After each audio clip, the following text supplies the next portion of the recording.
nicht kennen, ich komme aus, ich kann natürlich direkt platt, ich komme aus Schleien. Und vertelle ich dir das Stück, was wirklich wahr ist, das ist absolut richtig. Und zwar die meisten kennen wahrscheinlich Ekebohm bei Ensberg. So, Ekebohms Helmut musste, der Kastellemann, musste vor Gericht in Heinsberg, weil er war angezeigt wegen Diebstahl im Braunsrad im Kapellchen. Was war jetzt zufällig passiert noch? Es war ein neuer Amtsrichter in Heinsberg. So, und Folgendes spielte sich dann ab. Helmut kam in Gericht rein, der Amtsrichter. Guten Morgen. Sie sind Herr Eikebohm. Ekebohm. Sie sind Herr Eichenbaum. Nee, Herr Richter, ich heiße Ekebohm, ich bin Helmut. Jo. Beruf, Schiffsschaukelbremser. Sagt der Richter, was sind Sie? Schiffsschaukelbremser und wir brauchen das Pferdgeschäft.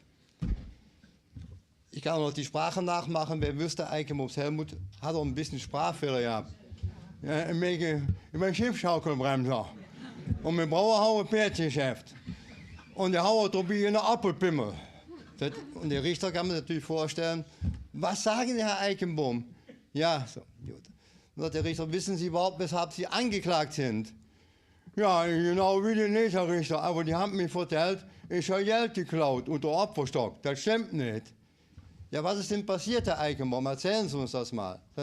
Helmut, Herr Richter, wir sind zum 3 Mann hier an der Kapelle vorbeigegangen. Du sagst, die anderen 2 sagen mich, weißt du was, verjammt jetzt hier Bär. Und das soll nicht jeder sehen, wenn wir Bär dann stellst du dich die Bute her und wenn du eine Kütte ist, eine Flöte. Gut. Sagt der Richter, wissen Sie nicht, was passiert ist? Nee, das Helmut. Die 2, die haben da drin den Opferstock aufgebrochen. Aha, das will ich nicht, Helmut.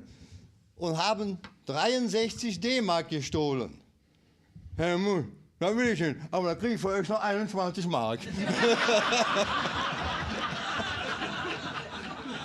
Das ist jetzt wirklich passiert.